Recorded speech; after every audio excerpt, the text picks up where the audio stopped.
Unless you've been living under a rock, you know that there's a lot of speculation right now on Pokemon's 10th generation, especially since we have Pokemon Day just over a month away, and we're bound to get at least a title reveal for these Gen 10 games in the Pokemon Presents livestream.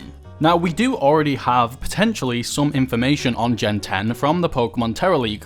Granted, this is stuff rumoured to be from early development of that game, so any and all information we have on it could be old news or scrapped ideas. But the consensus is that these new Pokemon games will be called Pokemon Wind and Waves, set in Southeast Asia, and have the player travel around 12 different islands. The games are also rumoured to have more of a survival and open world style similar to Legends Arceus, but this time with one map, similar to Pokemon Scarlet and Violet. And there has been one video floating around online of a Pikachu seemingly mid-gimmick from, well, whatever this game's gimmick shall be.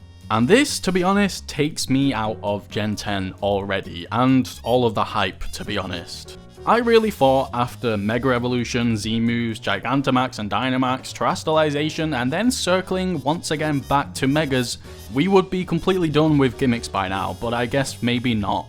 I assume this gimmick, given the rumoured names, has something to do with the forecast or climate of your current location / island, and that would change the state of your Pokemon, but others theorise that this is a spirit-like status your Pokemon can cling onto after they die. But whatever the case, I just hope this is something worthwhile here. Honestly, I'm not that big a fan of gimmicks in general. I feel like we really peaked at Mega Evolution, which ironically was the first gimmick we ever got, and it's kind of, in my opinion, been downhill ever since then. I don't necessarily think that any of the Pokemon gimmicks are bad, I just don't think they live up to the hype of Mega Evolution.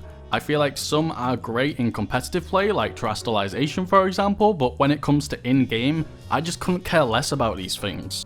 And it's really hard to, because even if something is objectively fun as a gimmick, you're bound to say goodbye to it next year anyway, meaning it's kind of hard to cling on to in the first place. Whatever the case this gimmick may be, I just hope it's something worthwhile and something that isn't erased immediately, and hopefully we'll see it in Pokemon Champions. But what do you think? Are you excited for a new gimmick, or are you like me where you just don't really care and if anything would just want more Mega Pokemon? And what do you think this gimmick is based on this footage?